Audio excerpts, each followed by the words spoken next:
नमस्कार प्रिय विद्यार्थियों, प्रिय साथियों। आज की क्लास में हम शुरुआत करेंगे एनसीईआरटी बुक कक्षा 6 की, जिसके बारे में हम पिछली क्लास में चर्चा कर चुके हैं। अब आप लोगों को किस प्रकार से नोट्स बनाने हैं और किस प्रकार से पढ़ते चलना है, सबसे पहले आप लोग देखिएगा।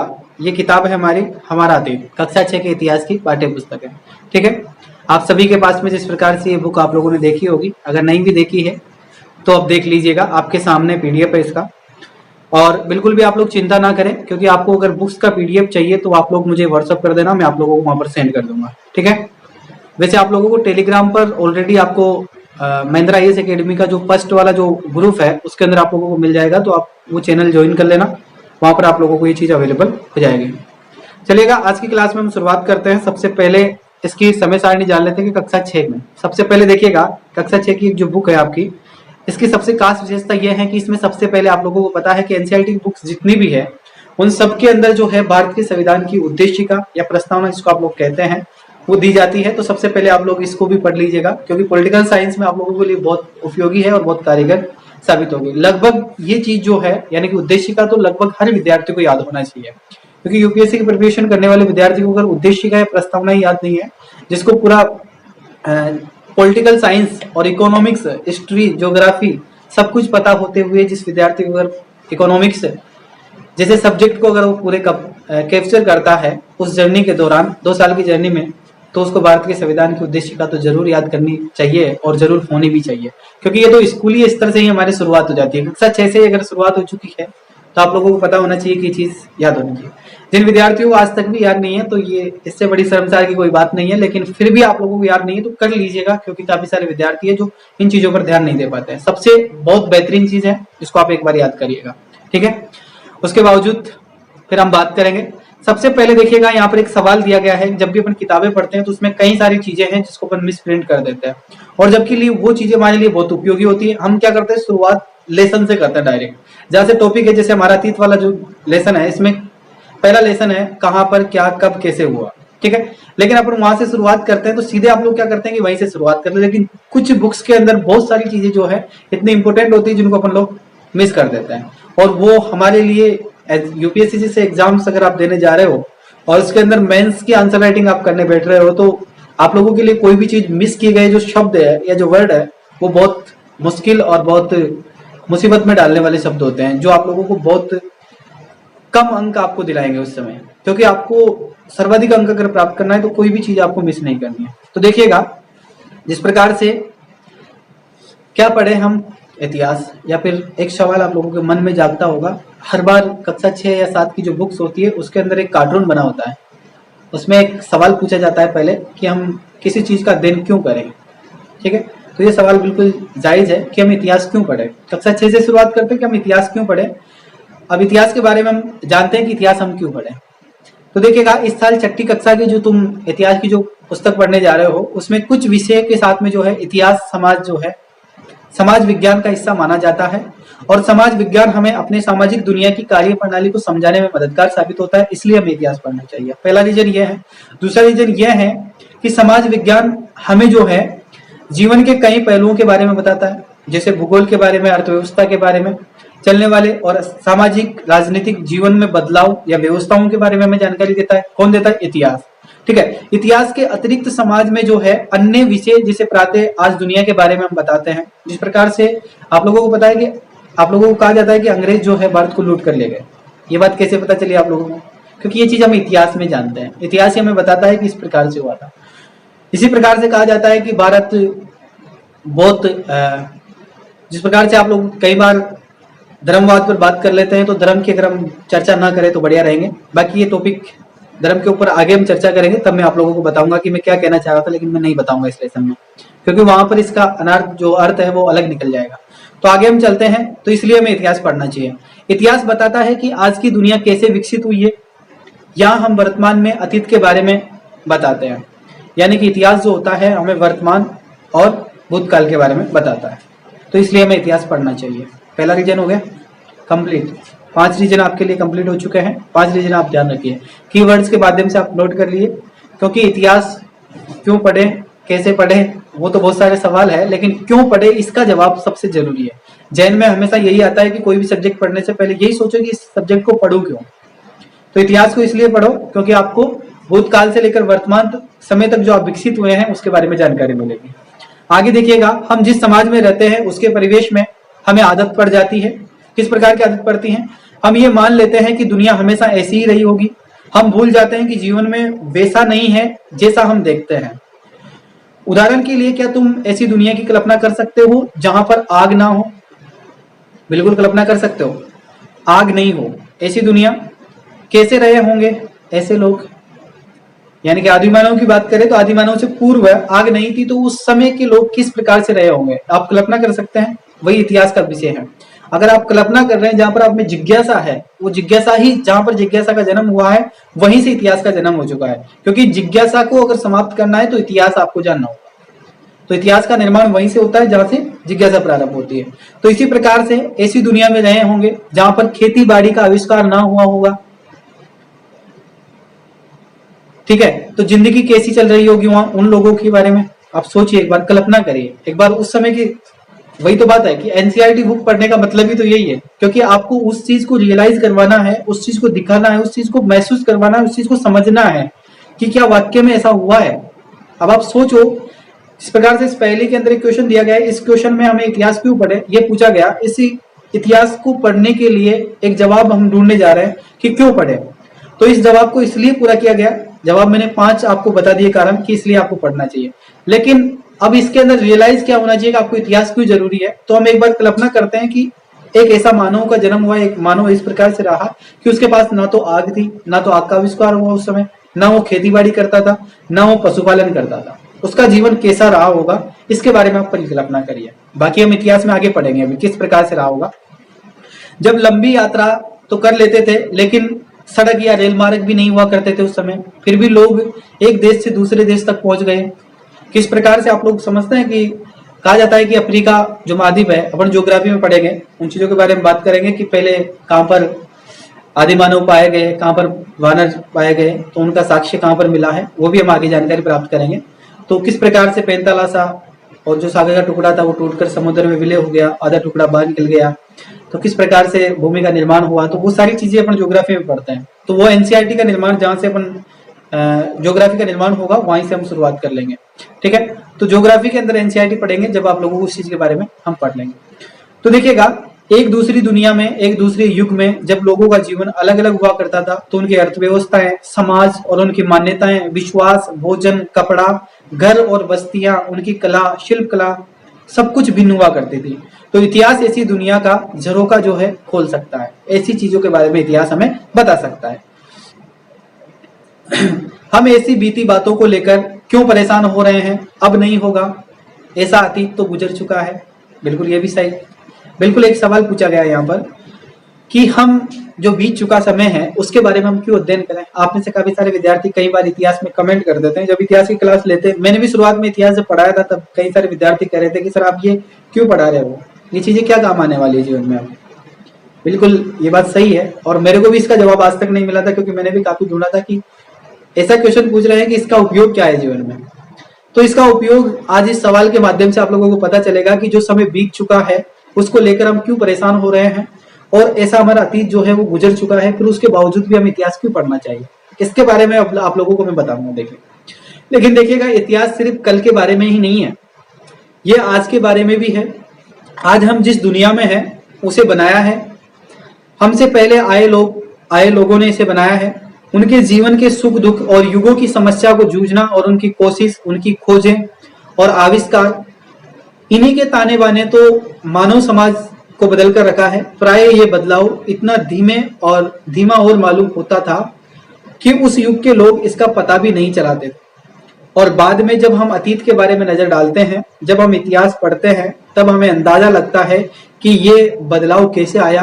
तब हम लंबे अंतराल में धीमे धीमे होने वाले परिवर्तनों को असर देख पाते हैं और इतिहास को पढ़कर हम समझ पाते हैं कि आधुनिक दुनिया अनेक सदियों से हो रहे बदलाव का परिणाम है। तो इसलिए हमें इतिहास पढ़ना चाहिए। क्यों पढ़ना चाहिए? अब आप लोगों के जहन में ये सवाल नहीं आएगा कि जो समय बीत चुका है, ठीक है, तो उसके बारे में हमें परेशान नहीं होना है, उसके बारे में हमें चिंता नहीं करनी चाहिए। बिल्कुल चिंता करनी चाहिए। क्यों करनी चाहिए? क्योंकि जो समय गुजर चुका है, जिन चीजों का आविष्कार हुआ है, जिन चीजों का निर्माण किया गया है, वो ऐसा नहीं है कि 1-2 साल में या फिर हमने बनाया है धरती पे आके। हमारे से पहले कहीं मानव जो है नष्ट हो चुके हैं, उन चीजों का निर्माण तब हुआ है। जिस प्रकार से आज अब जिन सुख सुविधाओं का आविष्कार जो हो रखा है, जिन सुख सुविधाओं का आनंद आप ले रहे हैं, ठीक है, तो उन सुख सुविधाओं के पीछे जो है बहुत अरसे यानी कि बहुत लंबे समय की कहानियां हैं, और लंबे समय की कहानियां ही जानना चाहिए, क्योंकि किसी भी चीज को स्थायी समय तक बनाए रखने के लिए और आने वाले भविष्य में नई चीजों का निर्माण करने के लिए उन चीजों के बारे में जानना जरूरी है। सही है बात या नहीं है? जिस प्रकार से आप मान लीजिए आज वर्तमान समय में इंटरनेट का एक ऐसी सुविधा है कि मैं कहां से आप लोगों को कहां पर सुविधा दे पा रहा हूं।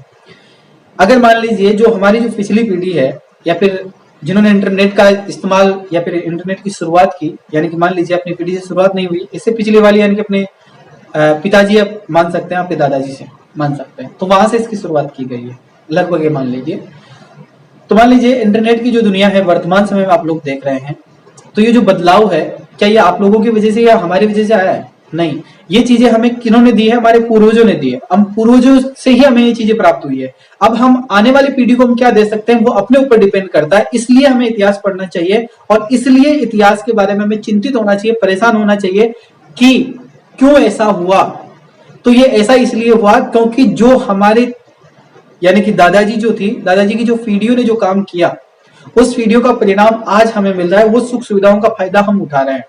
तो आने वाली 3 पीढ़ियां जो है, आपके आने वाली 3 पीढ़ियों को हम क्या दे सकते हैं, तो उसके बारे में परेशान होना जायज है। ठीक है, बिल्कुल। आज हर मानव जो है अपने भविष्य के बारे में ही चिंतित क्यों है, भूतकाल के बारे में क्यों नहीं होता, बताइए? क्योंकि भूतकाल के बारे में आदमी चिंतित इसलिए नहीं होता है, या फिर व्यतीत इसलिए नहीं होता है, दुखी जरूर होता है व्यक्ति, लेकिन चिंतित नहीं होता उसी से। चिंतित और दुखी दोनों चीजें अलग है, दोनों शब्द भी डिफरेंस है, दोनों में बहुत ज्यादा डिफरेंस है। तो इस चीज को एक मत लीजिए। चिंतित इसलिए नहीं होता है क्योंकि उसमें सुधार नहीं हो सकता, और चिंतित उस चीज के लिए हो जाता है जिसमें सुधार किया जा सकता है। ठीक है, तो चिंता उस चीज की करो जिसमें सुधार किया जा सकता है। तो वर्तमान समय पर आप ध्यान दीजिएगा, बल्कि परेशान भूतकाल के लिए मत होइएगा। ठीक है, लेकिन वर्तमान में अगर आप भविष्य की बात को लेकर अगर चिंतित है तो वो बिल्कुल सही है। तो इसलिए हमें परेशान होना चाहिए, और इसलिए हमें इतिहास के बारे में सोचना चाहिए। आज आप लोगों को 4-5 सवालों के जवाब मिल चुके होंगे। अब आगे फिर हम शुरुआत कर लेते हैं थोड़ी सी। तो देखिएगा, सबसे पहले हम प्राचीन यानी कि अतीत की ओर ले जाएंगे। पहली बार जो हम जो पुस्तक पढ़ेंगे, इस पुस्तक के अंदर हम सबसे पहले अतीत के बारे में जानेंगे। अगले 2 वर्ष में तुम्हारी यात्रा जो है, यात्रा के कालखंड यानी कि कक्षा 7 की और 8th की क्लास जो 8th क्लास की जो बुक है, इन तीनों क्लासों में आप लोगों को हमारा अतीत वाली जो बुक है वही पढ़नी पड़ेगी। ठीक है, तो देखिएगा, इस किताब में तुम सिर्फ राजा रानियों और उनकी विजय या फिर उनकी विजय नीतियों के बारे में ही नहीं पढ़ोगे, बल्कि शिकारी से लेकर कृषक बनने तक की, शिल्पकार से व्यापारी बनने तक की, और आग से लोहे का आविष्कार और लोहे के बारे में, और गेहूं तथा धान की खेती कैसे होने लगी, गांव और शहर कब बसने लगे, तीर्थ यात्राओं के लिए संत, इमारतें, चित्र, धर्म, विश्वास, गांव आदि का वर्णन भी आप लोग इन चीजों में पढ़ेंगे। यानी कि आदि का आविष्कार किस प्रकार से हुआ, उनके बारे में आप लोगों को पढ़ना है। इतिहास सिर्फ महान लोगों की जीवनियां नहीं है। इतिहास सामान्य स्त्री, पुरुष और बच्चों की जीवनियां या क्रियाकलापों के बारे में ही नहीं बताता है। इतिहास सिर्फ राजनीतिक घटनाओं के विषय में नहीं है, बल्कि वो समाज में हो रहे हर चीज के बारे में है, और हर चीज का बदलाव और परिवर्तन और सकारात्मक, नकारात्मक, प्रेरणात्मक हर चीज का जवाब देने के लिए इतिहास है। ठीक है, तो इतिहास इसलिए जरूरी है। इस किताब में तुम ये समझने की मदद मिलेगी कि इतिहासकारों को अतीत के बारे में कैसे पता चला। कुछ जासूसों की तरह इतिहासकार पुराने जमाने में रहने वाले सुरंगों को, चिन्हों को अध्ययन करते हैं। अतीत के बारे में जो अवशेष मिलते हैं, आविष्कार किए गए हैं, उन चीजों के बारे में, पत्थरों के औजारों के बारे में, पौधों के अवशेष, हड्डियां, लिखित सामग्रियां, चित्र, आभूषण और उपकरण, अभिलेख, सिक्के, इमारतें और मूर्तियां, बर्तन तथा पुराने जमाने के बारे में बता सकती है। तो ये सारी चीजें क्यों एकत्रित की गई है, इन चीजों के बारे में आपको जानकारी आगे मिलेगी।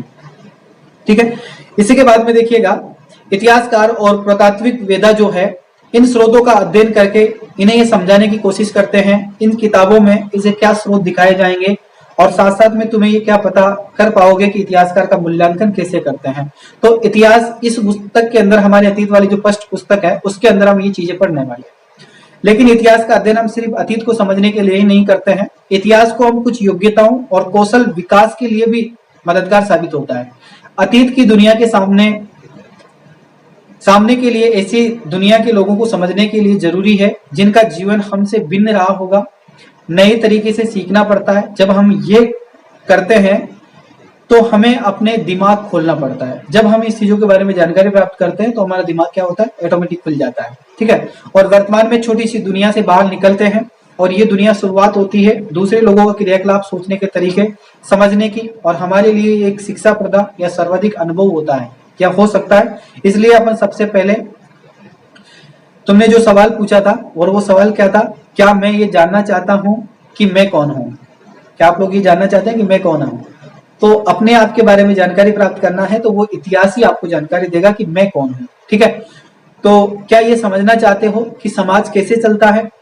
मैं जिस दुनिया में हूं क्या उसमें जानना चाहते हो कि आप किस दुनिया में हो? अगर तुम चाहते हो कि तुम्हारे को किस चीज की जरूरत है या तुम्हें किस चीज की जरूरत पड़ने वाली है, यह जानने के लिए हमारा समाज कैसे विकसित हुआ है और कैसे हमारे अतीत और वर्तमान का रूप प्रदान करता है, तो इन सारी चीजों के बारे में अगर आपको जानकारी प्राप्त करनी है, किन किन चीजों के बारे में, सबसे पहले कि मैं कौन हूं, मैं कहां से आया हूं, मेरा निर्माण कैसे हुआ है, या फिर ये सारी चीजें या सुख सुविधाएं जो आपको मिल रही है इन चीजों का निर्माण कैसे हुआ है, और ये जो धर्म आप मान रहे हो, जो प्रथाएं आपकी चल रही है, ठीक है, तो इन चीजों के बारे में आपको जानकारी प्राप्त करनी है। तो उसके लिए आपको क्या पढ़ना है, हमारा अतीत वाली जो बुक है वो पढ़नी है। ठीक है, तो ये इसके लेखक है नीलेंद्र भट्ट आचार्य जी, जो इसके मुख्य सलाहकार रहे हैं इतिहास के, तो वो आप लोगों को इन चीजों का जवाब दे रहे हैं। अब हम बात करते हैं आभार के अंदर उन चीजों को लिखा जाता है, एनसीईआरटी बुक के अंदर आभार उन चीजों में लिखा जाता है जहां से स्रोत लिए जाते हैं या फिर जब किताब लिखी जाती है तो उसकी जानकारी प्राप्त होती है।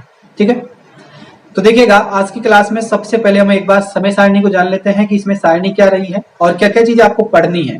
तो देखिएगा इसमें सबसे पहला लेसन आपका है जिसके अंदर मैंने आपको पहले ही बताया है कि क्या, कब और कहां और कैसे घटित हुआ, उसके बारे में पहले हम जानकारी प्राप्त करेंगे। दूसरा हमारा आखेट संग्रहालय से भोजन उत्पादन तक कैसे पहुंचे उनके बारे में जानकारी प्राप्त करेंगे। तीसरा आरंभिक नगरों के बारे में हम जानकारी प्राप्त करेंगे कि आरंभिक नगर किस प्रकार से बसना प्रारंभ हुए। क्या बताता है कि हमें जो अपनी जो किताबें हैं या फिर जो कब्रिस्तान है वो हमें क्या बताना चाहते हैं या वो किस चीज का संदेश देना चाहते हैं, तो उसके बारे में आपको जानकारी प्राप्त करनी है। राज्य के बारे में, राजाओं के बारे में, एक प्राचीन गणराज्य किस प्रकार से हुआ करता था, जिस प्रकार से आप लोगों को पता है कि मगध, कौशल, काशी, विजु, मल्ले, क्षेत्र, इनके बारे में आप लोग पढ़ते हैं, तो उनका निर्माण कैसे हुआ, गणराज्यों का निर्माण कैसे हुआ, तो उनके बारे में हम चर्चा करेंगे। यहाँ पर नए प्रश्न और नए विचार किस प्रकार से मानव के दिमाग में आने लगे उन पर बात करेंगे।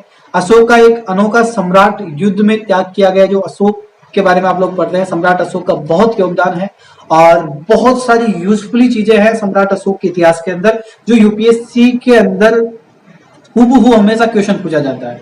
प्रीलिम्स में अगर पूछा जाता है तो मेंस में नहीं पूछा जाएगा, और मेंस में अगर प्रीलिम्स में नहीं पूछा गया सवाल अशोक से तो समझ लीजिए मेंस में एक सवाल आएगा, तो अच्छे नंबर आपको वहां से प्राप्त हो सकते हैं। कुछ टॉपिक्स ऐसे हैं इतिहास के अंदर जहां से डेफिनेटली एक सवाल बनता है, हमेशा यूपीएससी के अंदर बनता है। ठीक है, तो मैं कोशिश यही करूंगा कि एनसीईआरटी बुक के माध्यम से आप लोगों का बेस कंप्लीट कर दूंगा ताकि आप लोगों को कोई भी चीज आगे पढ़ने की ज्यादा जरूरत नहीं पड़ेगी। इसके बाद में देखिएगा आठवां क्वेश्चन है, आठवां लेसन आपका है जिसके अंदर खुशहाली गांव और समृद्धि शहर कैसे बने उनके बारे में जानकारी प्राप्त करेंगे। व्यापारी, राजा और तीर्थ यात्री किस प्रकार से यात्रा करते थे, राजा किस प्रकार से रहा करता था, व्यापारी किस प्रकार से व्यापार करते थे, उनके बारे में जानकारी प्राप्त करेंगे। उनकी मुद्राएं क्या हुआ करती थी, उनकी शैलियां क्या हुआ करती थी, उन सारी चीजों पर चर्चा करेंगे। इसके बाद में 10वां लेसन है आपका जिसमें नए साम्राज्य और राज्यों के बारे में बात करेंगे, और 11वां लेसन है आपका इमारतें, चित्र तथा किताबों के बारे में भी हम चर्चा करेंगे। तो इस प्रकार से ये हमारे पास में 11 लेसन है और 11 लेसनों का अध्ययन हम लोग करने वाले हैं। तो ये कौन सी किताब है हमारी, यानी कि हमारा अतीत कक्षा 6 की किताब है, उसके बारे में हम अध्ययन करेंगे। इसकी विशेष सूची है जिसके अंदर आपके पास में 11 लेसन है। ठीक है, बिल्कुल यही किताब है और यही चीज आपको पढ़नी है। ठीक है, तो इस प्रकार से देखिएगा अब हम शुरुआत करेंगे लेसन की। सबसे पहले हम शुरुआत लेसन की करेंगे, और जिस प्रकार से आप सभी को पता है कि आज मैं इस क्लास को यहीं पर छोड़ने वाला हूं, क्योंकि आप लोगों को पता है कि ये क्लास काफी लंबी हो चुकी है, क्योंकि इतिहास की डेफिनेशन समझाना आप लोगों को बहुत जरूरी था पहले। ठीक है, अब मैं लेसन आप लोगों को पढ़ाऊंगा, लेकिन जो विद्यार्थी नए हैं और जो विद्यार्थी पुराने हैं और जो विद्यार्थी रिवीजन के तौर पर पढ़ना चाहते हैं, जिनके पास समय का अभाव है, वो विद्यार्थियों को थोड़ा सा समय तक वेट करना पड़ेगा। अगर आप लोगों को मास्टर क्लास चाहिए, यानी कि जिस प्रकार से कक्षा 6 की इतिहास की किताब है, पूरी इसमें 11 लेसन है, तो 11 लेसन कंप्लीट एक ही क्लास में चाहिए अगर आपको, यानी कि लगभग 11 घंटे में या फिर 6 घंटे में, 5 घंटे में, 4 घंटे में, जितना सूट हो सकता है उतना मैं करूंगा। तो मैं आप लोगों को मास्टर क्लासेस दूंगा, लेकिन मास्टर क्लासेस उन्हीं विद्यार्थियों के लिए यूजफुली रहेगी जिन विद्यार्थियों ने काफी लंबे समय से तैयारी कर रखी है, यानी कि लगभग 3-4 साल से यूपीएससी की प्रिपरेशन कर रहे हैं और इस बार एग्जाम देने जाएंगे। तो उन्हीं विद्यार्थियों के लिए तैयारी यानी कि यूजफुल रहेगी। बाकी मास्टर क्लास जो है वो नए विद्यार्थियों के लिए और जिन्होंने एनसीईआरटी को छुआ भी नहीं है, अंतिम पेज तक भी नहीं पहुंचे हैं, तो उन विद्यार्थियों के लिए बहुत नुकसानदायक रहेगी वो क्लास। क्योंकि अगर आप एक बार उन चीजों को पढ़ लोगे तो उसके बाद में आप माइंडली डिस्टर्ब हो जाओगे। जब हम किसी भी चीज को अगर आप शॉर्टकट में पढ़ते हैं तो माइंडली डिस्टर्ब इसलिए हो जाते हैं क्योंकि हमें आधी अधूरी जानकारी प्राप्त होती है, और आधी अधूरी जानकारी या आधा अधूरा ज्ञान जो होता है वो हमेशा इंसान के लिए क्या होता है, खतरनाक होता है, बहुत खतरनाक होता है ना, समझ लीजिएगा। तो यूपीएससी की जर्नी में तो बहुत ही खतरनाक होता है, आपको अधूरा ज्ञान लेना ही नहीं है, चाहे से ज्ञान प्राप्त ना हो उसकी कोई दिक्कत नहीं, ठीक है। चाहे ना पढ़ा जाए बहुत अच्छा होगा, लेकिन पढ़ा जाए तो इस प्रकार से पढ़ा जाए कि उसमें से दोबारा कभी भी कैसा भी सवाल बने, किसी भी प्रकार से आपको कोई दिक्कत नहीं होनी चाहिए, ठीक है। तो इस प्रकार से आप लोगों को पढ़ना है और मैं मेरी जिम्मेदारी निभाऊंगा पूरे तरीके से। कोशिश रहेगी कि आपको प्रत्येक दिन एक क्लास मिले और आप लोगों की भी यही भागीदारी होनी चाहिए कि आप पूरी ईमानदारी के साथ में क्लास लेते रहें और आपके जो परिवार जिन्होंने जो आपके ऊपर भरोसा जताया है उस पर आप खरे उतरने की कोशिश करें। आज की क्लास को हम यहीं छोड़ेंगे, अगला लेसन की कल से हम शुरुआत करने जा रहे हैं। अध्ययन नंबर 1 होगा जिसके अंदर क्या, कब, कहाँ, कैसे हम लोग पढ़ेंगे, ठीक है। तो आज की क्लास को अपन यहीं छोड़ते हैं और आज की क्लास में आप लोगों से विदा चाहूंगा। तब तक के लिए मुझे आप लोग विदा करें। जय हिंद।